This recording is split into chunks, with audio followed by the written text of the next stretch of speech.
네, 안녕하세요. 국민대학교, 네, 자주차 베이스 세션 버트 논문 발제하게 된 이은진입니다.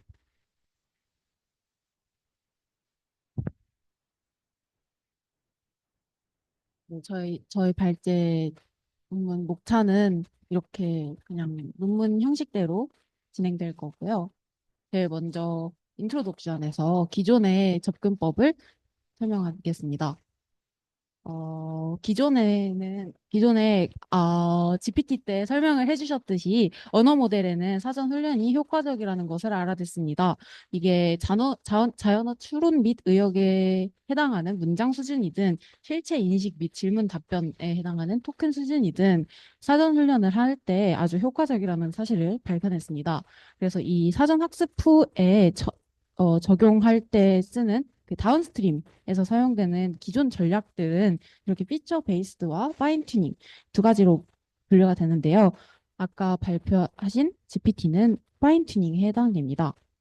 이 두 방법의 차이점에 대해서는 바로 다음 슬라이드에서 말씀드릴 거고, 벌트에서는 사전 학습을 할 때 MLM과 NSP를 사용합니다. 이것도 다음에 설명드리겠습니다. 다운스트림에 사용되어 온 기존 전략들은 이렇게 unsupervised, feature based 접근 방식과 파인 튜닝 접근 방식 두 가지로 있는데요. 이 둘 다 일단 비지도 기준으로 분류가 된 거고요. 피처 베이스드는 엘모나 워드 투 벡터와 같이 프리트레인 했을 때 이 클래시파이어에 나온 이 결과값 있잖아요. 이것만을 이용해서 태스크에 적용을 하는 것이고, 파인 튜닝은 이 모델 자체를 이렇게 복사해가지고 내가 원하는 방식으로 전에 말씀해 주신 것처럼 파인 튜닝을 적용하는 그런 방식입니다.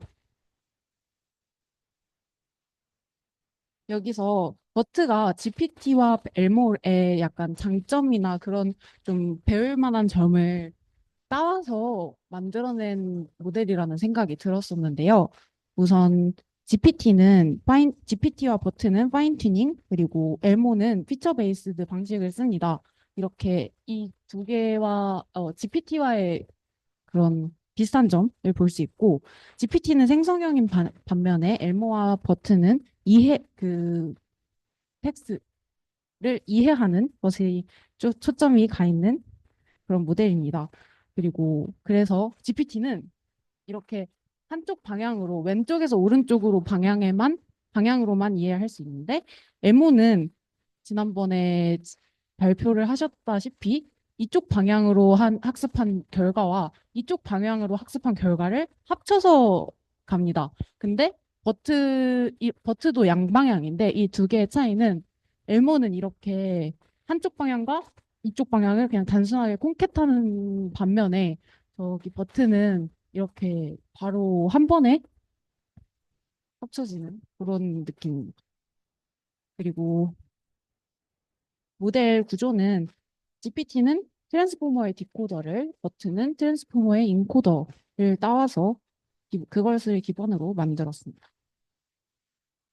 버트 모델의 학습 방식을 설명드리자면 제일 먼저 프리트레이닝을 진행을 하고 그 다음에 각 태스크에 맞춰서 미세 조정, 그러니까 파인 튜닝을 하는 방식인데요. 먼저 사전 훈련 프리트레이닝을 할 때는 이렇게 MLM과 NSP 방식을 적용하고 파인 튜닝을 할 때는 그 각각의 태스크에 맞는 데이터셋을 가지고 와서 모델을 조금씩 변형해서 합니다. 여기에서 사전 훈련은 이제 비지도 학습으로 그냥 엄청나게 많은 양의 데이터셋을 라벨링 없이 학습한 결과물이잖아요. 그래서 그 결과물이 있고 그거를 이제 약간 복사해 와가지고 내가 쓸 태스크에 맞춰서 라벨링된 지도 학습으로 발전시키는 게 버트의 기본적인 방향입니다. 버트의 구조는 이게 전체 트랜스포머 모델 구조인데요. 그중에서 이 디코더 부분을 제외하고 인코더 부분이 버트의 부분입니다. 구조는 트랜스포머 때 설명드렸던 그대로라서 그중에 레이어 수나 히든 스테이트 크기, 헤드 수가 이렇게 바뀌는데요. 저기 베이스라는 것은 GPT랑 좀 비교를 하기 쉽게 하기 위해서 GPT랑 좀 크기를 맞춘 거고, 거기에서 라지, 좀 큰 사이즈, 다들 좀 더 크게 만든 게 베이스 라지 버전입니다. 이 뒤에서도 베이스 버전과 라지 버전의 버트가 비교되면서 나올 거예요. 총 파라미터는 베이스 버튼은 1억 1천, 그리고 라지 버튼은 3억 4천입니다. 여기 프리 트레이닝을 할 때 모델의 구조는 여기 화살표가 빠졌는데 여기 이 SEP 이 부분 있잖아요. 이게 두 문장을 구분해주는 토큰이고 그 제일 앞에 있는 CLS 저 친구가 입력 시퀀스의 시작 토큰입니다. 이게 처음에 문장의 시작 토큰이라고 돼 있어서 문장의 시작 토큰인데 한 시퀀스에 여러 개의 문장이 갈 때 앞에만 CLS가 붙고 SEP는 중간중간에 붙어서 이게 뭐지 싶었는데 이제 CLS는 입력 시퀀스에 하나만 맨 앞에 붙고 SEP는 그 문장 단위로 끝에마다 붙습니다. 여기 이 파란 부분에서 L개의 레이어 층을 거친 마지막 벡터는 제일 앞에 있는 게 CLS가 그대로 간 친구라서 저 벡터는 이 시퀀스 전체의 의미를 다 포함한 하나의 이 시퀀스의 의미를 담고 있는 벡터고 이 뒤에 있는 이 t들은 각 토큰의 최종 벡터로 여기에서 이제 마스, 마스크를 하거나 그런 방식을 사용한다고 합니다. 여기 앞에 있었던 이 인풋 임베딩 이 부분에 대한 설명인데요. 인풋 리프레젠테이션은 세 가지 임베딩 값의 결합으로 구성된다고 합니다. 제일 먼저 토큰 임베딩은 워드피스 임베딩을 사용하는데요. 이거는 문장을 토큰 단위로 분할하는 겁니다. 그런데 여기서 토큰이 단어만을 의미하는 것은 아니고 한국어 문법에서 형태소의 의미를 가진다고 보면 돼요. 여기 플레잉이라는 단어가 플레이랑 ing로 분할이 되었고요. 그 다음에 세그멘테이션 임베딩은 어떤 문장에 속한 토큰인지에 대한 정보를 주기 위해서 예를 들어서 첫 번째 문장에는 0000 값을 주고 그 다음 문장에서는 1111 값을 줘서 이게 다른 문장이다라는 걸 알 수 있게 해주고 포지션 임베딩은 트랜스포머의 포지션 임베딩이랑 거의 똑같고 이제 이 위치 정보를 넣는 부분입니다. 여기 프리 트레이닝을 하는데 제일 큰 두 가지 아이디어가 마스크 MLM이랑 나중에 나오는 NSP인데요. 이 마스크는 일부 단어를 가리는 겁니다. 그래서 일정 비율인데 여기 버트에서는 여러 가지 시도를 해본 끝에 15%가 제일 좋은 성능을 가진다고 해서 15%의 단어를 가려요. 그리고 그것을 예측하도록 합습하는 건데 이제 마스크로 이렇게 가리면 이때 설명해 주신 내용이랑 이거 전에 빨간색으로 설명해 주신 내용이랑 약간 비슷한데요. 그 이쪽 방향으로만 가는 게 아니라 이제 저 마스크를 찾기 위해서 이쪽과 이쪽을 양방향으로 고려해서 읽게 하기 위한 방식이라고 합니다. 그런데 여기 15%의 마스크를 하는데 다 그냥 마스크로 가려버리면 이게 여기 프리트레이닝 과정에서만 있고 마스크는 실제 파인튜닝한 뒤에는 없는 정보거든요. 그런데 실제는 없는데 여기에만 있으면은 마스크라는 걸 막 단어로 인식했다거나 그럴 수 있잖아요. 그래서 마스크의 의존성을 줄이기 위해 15%로 띄어낸 그 마스크 할 단어들 중에서 80%는 마스크로 가리고 10%는 무작위에 다른 단어를 집어넣습니다. 그리고 10%는 그냥 그대로 하는 거예요.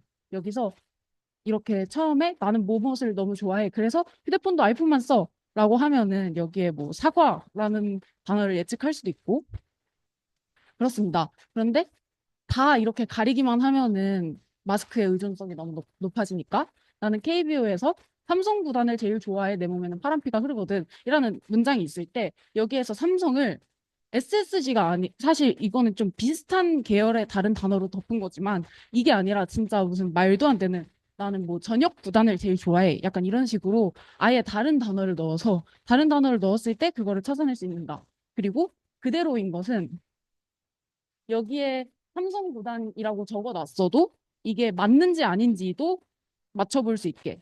그래서 그런 방식으로 MLM을 진행합니다.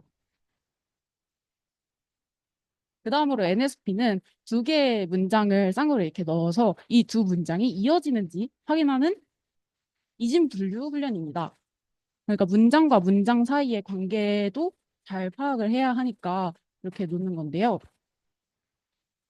여기에서 훈련을 할 때 50%는 실제로 이어지는 문장이고 50%는 무작위 문장이라고 해요. 그래서 제가 생각했을 때 무작위 문장이면은 실제로 이어지는 문장을 무작위로 넣을 수 있다고 생각을 했었거든요. 근데 제가 찾아보니까 이게 물론 아닐 수도 있지만 실제로 그럴 수도 있기는 하지만 이게 엄청나게 많은 양의 데이터셋에서 무작위로 해오는데 실제로 순서까지 똑같은 딱 하나의 그 문장이 다음으로 나올 확률은 거의 없으니까 그런 생각은 하지 말라고 하더라고요. 그리고 이 A랑 B가 이 순서도 맞아야 맞게 맞은 맞은 빵인 거예요. 이렇게 두 가지 문장이 연결이 되는지 그걸 확인하는 훈련입니다.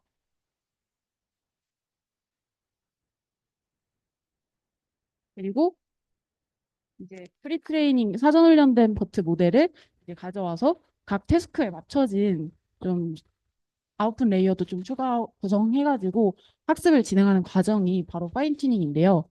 여기에서 브록까지 보면은 엄청나게 많은 양의 태스크와 그와 관련된 데이터셋을 설명을 해주고 있어요. 그런데 가장 크게 많이 쓰이는 그 네 가지만 가져와 봤는데요. 제일 먼저 문장 쌍분류는 이 문장 1과 2를 연달아서 넣은 다음에 그 문장 1과 2가 의미적으로 같은지 판별하는 분류고 문장 분류는 이 문장에서 어떤 감정을 가지고 있는지 이 문법이 잘 맞는지 이런 한 개의 문장을 체크하는 분류고 질문 응답은 한 개의 질문 문장과 그 뒤에 또 다른 문단을 넣어서 이 질문에 대한 답이 이게 맞는지. 아, 네. 이 질문에 대한 답이 여기 문단에 어디에 있는지를 찾는 거고, 이 토큰 태깅은 여기 사람, 장소, 기관 구분이라고 나와 있잖아요. 그러니까 어떤 문장이 있을 때 이 문장이 어떤 태그를 가져야 하는지. 유튜브 같은 데서 뭐 태그 관련된 거 태그 달듯이 어떤 거와 관련돼 있는지 그런 걸 찾는 분류입니다.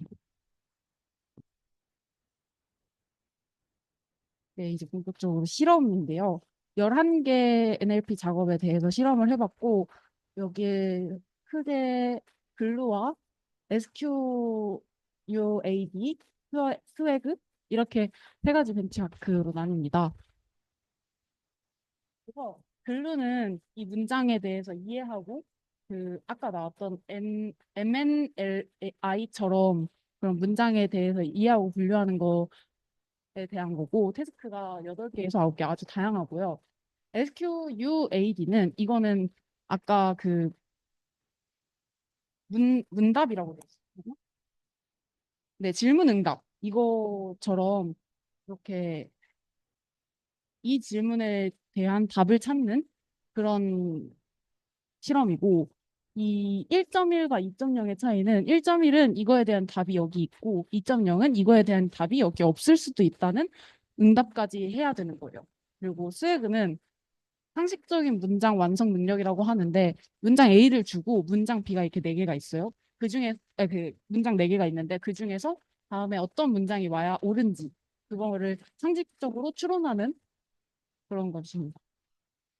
여기서 제일 먼저 글루 실험에서는 여기 밑에가 라지 버전 버트거든요.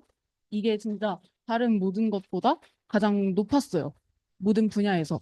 이 위에는 버트 베이스 그 GPT랑 맞춘 건데, 크게 맞춘 건데, 이것도 다른 데보다 높았고, 이 버트가 다른 이전의 소타 모델보다도 그리고 GPT도 다 이겼습니다. 이 뒤에도 계속 이겼다. 너무 성능이 잘 나왔다라는 내용이 있습니다. 여기 8.3%포인트로 조정을 했습니다. 그리고 심지어 여기서는 이게 인간 전문가가 이렇게 판단한 건데 그거보다도 높은 숫자로 결과가 잘 나왔다라는 걸 알 수 있습니다. 그리고 어블레이션 스터디스 이게 그 아까 얘기하셨던 것처럼 어떤 거를 빼고 실험을 해봐가지고 이게 얼마나 필요한지 어느 정도의 영향을 미치는지 그런 걸 찾는 실험인데요. 제일 먼저 MLM과 LTR 중에 뭐가 더 좋은지 그리고 NSP 유무에 따라 얼마나 이렇게 성능이 달라지는지를 봤을 땐 MLM과 NSP 조합이 가장 효과적이었고 사전학습은 시간이 길수록 성능이 향상되고 모델 크기는 아까도 봤듯이 베이스보다는 항상 라지가 성능이 더 괜찮았습니다. 그리고 단일 문장 태스크에서 문장 쌍 포맷 사용. 이게 무슨 말이냐면, 그 아까 SST 이게 뭐였냐면, 한 문장을 보고 여기에서 무슨 감정을 느꼈는지 이게 문법이 맞는지 아닌지 이거를 분류하는 태스크 있잖아요. 그거는 한 문장만 넣는 태스크인데 그 문장에서 문장을 쌍으로 포맷을 하는 거예요. 이게 봉집합 표시인데 이 내가 그 구분하려는 문장과 긴 문장을 넣어서 이렇게 가는 건데 이게 입력 포맷이 다른 것도 다 문장 쌍이잖아요. 그런데 이렇게 봉집합을 끼워 넣으면서 입력 포맷을 유지할 수 있어서 성능에 긍정적인 영향을 미쳤다고 합니다. 그리고 어휘 분해 방식은 여러 가지 서브워드 토크나이저 방식 중에서 워드피스가 제일 효과적이었다고 합니다. 이 서브워드 토크나이저의 다른 방식도 좀 찾아봤는데 그냥 단어 단위로 구분하는 것도 있고 그리고 같이 많이 쓰이는 알파벳 위주로 묶는 것도 있고 이것저것 있었는데 이 형태소 기준으로 묶는 게 제일 효과적이었다고 합니다. 네, 그래서 결과적으로 이 버트 모델은 기존 모델과 달리 모든 층에서 양방향 문맥 활용해서 깊은 표현을 서정학습했고 높은 성능을 달성했습니다. 그리고 이 모델은 다양한 후속 모델의 기반이 돼서 NLP 계열 모델의 새로운 패러다임이 되었다라는 의의가 있다로 논문을 마쳤습니다. 감사합니다.